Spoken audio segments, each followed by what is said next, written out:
ദേശീയ സുരക്ഷാ ഉപദേഷ്ടാവ് അജിത് ഡോവൽ നടത്തിയ ഒരു പ്രസ്താവന ഡിസ്കവറി ചാനൽ അദ്ദേഹം നൽകിയ അഭിമുഖത്തിലാണ് ചില സുപ്രധാനമായ കാര്യങ്ങളുള്ളത്. പഹൽഗാം അറ്റാക്കിന് രാജ്യം നൽകിയ മറുപടിയായിരുന്നു ഓപ്പറേഷൻ സിന്ദൂർ. ഓപ്പറേഷൻ സിന്ദൂറിന് നമ്മൾ തയ്യാറെടുത്തത് എങ്ങനെയാണ്, തീവ്രവാദികൾക്ക് നമ്മൾ എങ്ങനെയാണ് മറുപടി കൊടുത്തത്, ഈ നീക്കത്തോട് കേന്ദ്ര സർക്കാരിൻ്റെ പ്രത്യേകിച്ച് പ്രധാനമന്ത്രി നരേന്ദ്രമോദി നടത്തിയ ഇടപെടലുകളും നീക്കങ്ങളും എന്തായിരുന്നു, ഇനിയും ഒരു ഓപ്പറേഷൻ സിന്ദൂർ ഉണ്ടാകുമെങ്കിൽ രാജ്യം എങ്ങനെ അതിന് തയ്യാറെടുക്കും, ഇങ്ങനെ വളരെ സുപ്രധാനമായ എല്ലാവർക്കും കേൾക്കാൻ ആകാംക്ഷയുള്ള ഏറെ പ്രാധാന്യമുള്ള വിഷയങ്ങളിലാണ് അജിത് ഡോവൽ മറുപടി നൽകിയിരിക്കുന്നത്. ഡിസ്കവറി ചാനലിൻ്റെ ഈ അഭിമുഖത്തിൽ എന്തായിരുന്നു, എങ്ങനെയായിരുന്നു രാജ്യം തയ്യാറെടുത്തത്, പ്രധാനമന്ത്രി ഈ വിഷയത്തിൽ നടത്തിയ അടിയന്തര പ്രാധാന്യമുള്ള സുപ്രധാനമായ നീക്കങ്ങൾ, അദ്ദേഹം നൽകിയ നിർദ്ദേശങ്ങൾ, ഇക്കാര്യങ്ങളിലൊക്കെ മനസ്സ് തുറന്നിരിക്കുകയാണ് അജിത് ഡോവൽ, ദേശീയ സുരക്ഷാ ഉപദേഷ്ടാവ്. അദ്ദേഹത്തിൻ്റെ വാക്കുകളൊന്ന് കേൾക്കാം.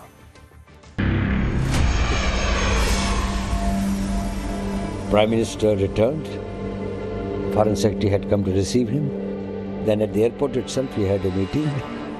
First, he wanted to know all the facts. And then his first question to me is, who has done it? Who is responsible? We should be very clear who the perpetrators are. I want it immediately. Thanks to our intelligence agencies, I think they did a brilliant job.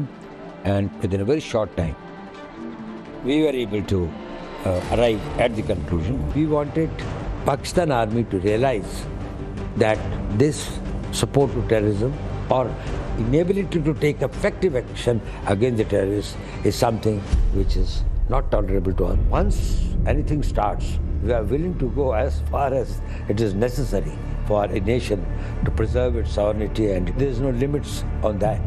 We fight till the last drop of the blood. The world is very clear. India's generosity or India's being more tolerant should not be mistaken for its weakness. When the Prime Minister says that the Operation Sindoor is alive, his intention is the fight against terror will only be over till the last terrorist is eliminated.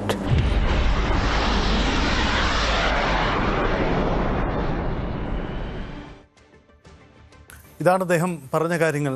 V R Karthik നമുക്കൊപ്പമുണ്ട്. Karthik, operation Sindoor എങ്ങനെ നടന്നു, എന്തിനാണ് നമ്മൾ ഈ മറുപടി കൊടുത്തത്, ഇത് നമ്മൾ പലവട്ടം ചർച്ച ചെയ്തതാണ്. പക്ഷേ എങ്ങനെയാണ് നമ്മുടെ സൈനിക വിഭാഗങ്ങൾ, എങ്ങനെയാണ് നമ്മുടെ സർക്കാർ സംവിധാനങ്ങൾ ഇതിനുവേണ്ടി തയ്യാറെടുത്തത് എന്നതുകൂടിയാണ് അദ്ദേഹം പറയുന്നത്. ഒപ്പം ഒരു ഓർമ്മപ്പെടുത്തൽ കൂടിയുണ്ട്, ഇനിയും ഈ ഓപ്പറേഷൻ സിന്ദൂർ എന്നത് ഒരു തുടർച്ചയാണ്, ഇനിയും ഇത്തരം പ്രതിരോധങ്ങൾ നടത്താൻ നമ്മുടെ സേന സജ്ജമാണ്. എന്താണ് അദ്ദേഹം പറഞ്ഞ കാര്യം?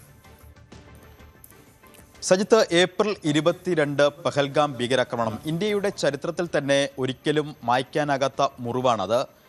അതിന് ഇന്ത്യ നൽകിയ മറുപടി പ്രത്യാക്രമണം ഓപ്പറേഷൻ സിന്ദൂർ. മെയ് 7 മുതൽ മെയ് 10 വരെ 2025 നീണ്ടുനിന്ന 3 ദിവസം നീണ്ടുനിന്ന 88 മണിക്കൂർ നീണ്ടുനിന്ന ഓപ്പറേഷൻ സിന്ദൂർ, അത് ഇന്ത്യയുടെ പ്രതിരോധ ശേഷിയുടെ കരുത്ത് വിളിച്ചറിയിക്കുന്ന ഓപ്പറേഷനായിരുന്നു. പക്ഷേ ഈ ഓപ്പറേഷനിൽ പാകിസ്ഥാനിലെയും പാക് അധിനിവേശ കശ്മീരിലെയും ഭീകര കേന്ദ്രങ്ങൾ അത് തകർത്തു എന്നതിനപ്പുറത്തേക്ക് പല ചോദ്യങ്ങൾക്കും വ്യക്തമായ മറുപടി ഉണ്ടായിരുന്നില്ല. ഈ വിഷയത്തിലടക്കം കേന്ദ്ര സർക്കാരിൻ്റെ ഔദ്യോഗിക പ്രതികരണങ്ങളും വളരെ കുറവായിരുന്നു. ആ അർത്ഥത്തിലാണ് ഇപ്പോൾ ഈ ഡോക്യു സീരീസ് പ്രസക്തമാകുന്നത്. ഡീക്ലാസിഫൈഡ് ഓപ്പറേഷൻ സിന്ദൂർ, ഇതിലൂടെ ഇന്ത്യയുടെ പ്രതിരോധ ശേഷിയുടെ കരുത്ത് അത് എത്രത്തോളമായിരുന്നു ആ ഘട്ടത്തിൽ, ഓപ്പറേഷൻ സിന്ദൂറിന് ഇന്ത്യ മുന്നൊരുക്കങ്ങൾ നടത്തിയതെങ്ങനെ, അതിൻ്റെ ആസൂത്രണം എത്രത്തോളമായിരുന്നു, എങ്ങനെയാണ് ആ ദൗത്യം ഇന്ത്യ നിർവഹിച്ചത് എന്നതടക്കമുള്ള കാര്യങ്ങളാണ് ഈ ഡോക്യു സീരീസിൽ പ്രതിപാദിക്കുന്നത്. അതുതന്നെയാണ് അതിനെ വിശേഷമാക്കുന്നതും. പ്രത്യേകിച്ച് ഇന്ത്യയുടെ സ്വാതന്ത്ര്യ ദിനത്തിൽ ഇത്തരം ഒരു ഡോക്യുമെൻ്ററി 2 മണിക്കൂർ പ്രദർശിപ്പിക്കുന്നു. അതുകൊണ്ട് അതിലൂടെ പല ലക്ഷ്യങ്ങളുമുണ്ട്. ഒന്ന്, ഇന്ത്യയുടെ സൈനിക കരുത്ത് ലോകത്തിന് മുന്നിൽ അറിയിക്കുക. മാത്രമല്ല, ന്യൂ നോർമൽ, ഇന്ത്യ പുതിയ സാഹചര്യത്തിൽ തീവ്രവാദങ്ങളെ എങ്ങനെ നേരിടും എന്ന സന്ദേശം അത് ഒന്നുകൂടി ആവർത്തിച്ച് വ്യക്തമാക്കുക.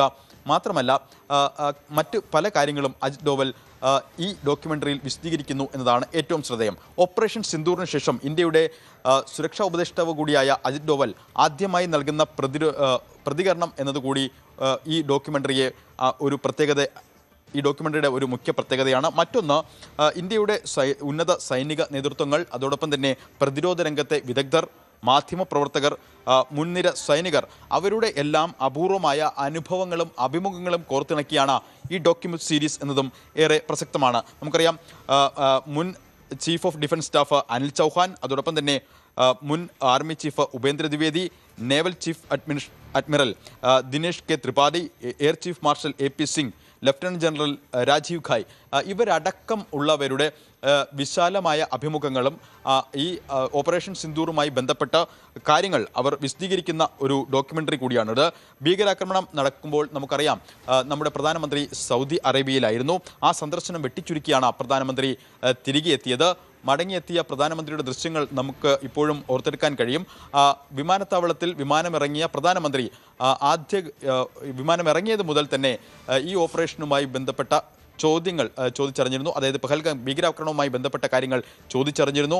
അതടക്കമുള്ള കാര്യങ്ങളാണ് അജിത് ഡോവൽ ഈ ഡോക്യുമെൻ്ററിയിൽ വിശദീകരിക്കുന്നത് എന്നതാണ് ശ്രദ്ധേയം. ആരാണിത് ചെയ്തത്, ആരാണ് ഇതിന് ഉത്തരവാദി എന്നതായിരുന്നു വിമാനം ഇറങ്ങിയ ഉടൻ പ്രധാനമന്ത്രി ചോദിച്ചത്. കുറ്റവാളികൾ ആരാണെങ്കിലും അവരെ പിന്തുടർന്നേ മതിയാകുകയുള്ളൂ.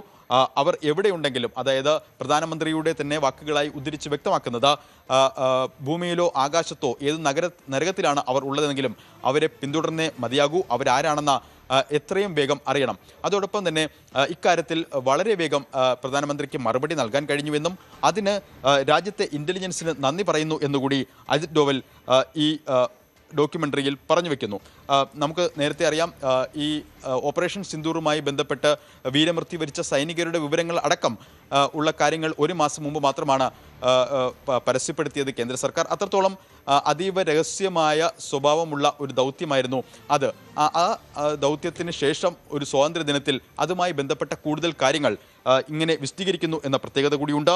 ഇന്ത്യയുടെ വാർ റൂമുകളിൽ എടുത്ത തന്ത്രപരമായ തീരുമാനങ്ങൾ, സൈന്യത്തിൻ്റെ സംയോജിത പ്രതികരണം, പിന്നെ വെടിനിർത്തലിൽ അവസാനിച്ച സാഹചര്യങ്ങൾ അതടക്കമുള്ളവ ഇതിൽ വിശദീകരിക്കുന്നുണ്ട് എന്നതും ഏറെ ശ്രദ്ധേയമാണ്.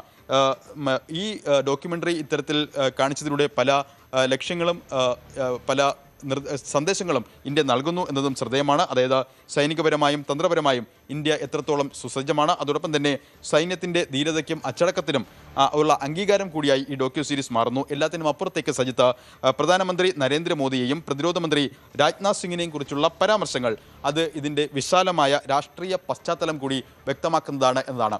എന്തായാലും പ്രധാനമന്ത്രി അടക്കമുള്ളവരുടെ ആ ഘട്ടത്തിലെ ഇടപെടലുകൾ അത് എത്രത്തോളം സഹായകമായി, ഇന്ത്യയുടെ സൈനിക ശേഷി, അതായത് വിവിധ സേനകൾ, വ്യോമസേനയും നാവികസേനയും കരസേനയും സംയുക്തമായി ആസൂത്രണം നടത്തി വ്യോമസേനയെ ഇതിനായി ചുമതലപ്പെടുത്തുന്നു.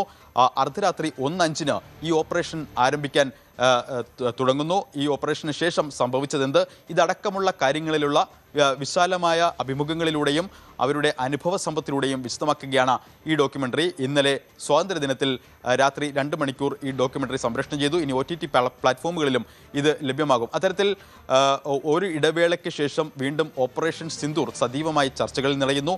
ദീർഘകാലമായി ഈ ഓപ്പറേഷനുമായി ബന്ധപ്പെട്ട പല ചോദ്യങ്ങളും ഉയർന്നിരുന്നു. ആ ചോദ്യങ്ങൾക്കൊക്കെ തന്നെ വളരെ വിശാലമായ ഉത്തരം കൂടി നൽകുന്നതാണ് ഈ ഡോക്യു സീരീസ് എന്നതാണ് ഇതിൻ്റെ പ്രത്യേകതയും. സജിത്ത്, അതാണ് ഏറ്റവും പ്രാധാന്യമുള്ള കാര്യം. ഒരു കാര്യം വ്യക്തമാണ്, ഇന്നലെ സ്വാതന്ത്ര്യ ദിനത്തിൻ്റെ അന്ന് തന്നെ ഇത് പ്രസിദ്ധീകരിക്കുമ്പോൾ, ഇത് സംപ്രേഷണം ചെയ്യുമ്പോൾ സർക്കാരിൻ്റെ ചില താല്പര്യം കൂടി അതിൻ്റെ അകത്തുണ്ടാകുമോ? എന്തായാലും ഒരു കാര്യം വ്യക്തമാണ്, ഓപ്പറേഷൻ സിന്ദൂർ എങ്ങനെ സംഭവിച്ചു, എങ്ങനെയാണ് ഇന്ത്യ അതിന് തയ്യാറെടുത്തത് എന്ന വളരെ പ്രധാനപ്പെട്ട കാര്യം കൂടിയാണ് നമ്മുടെ തന്ത്രപ്രധാനമായ വ്യക്തികൾ പങ്കുവയ്ക്കപ്പെടുന്നത്. കൂടുതൽ വാർത്തകൾക്ക് News 18 Keralam YouTube channel subscribe ചെയ്യുക.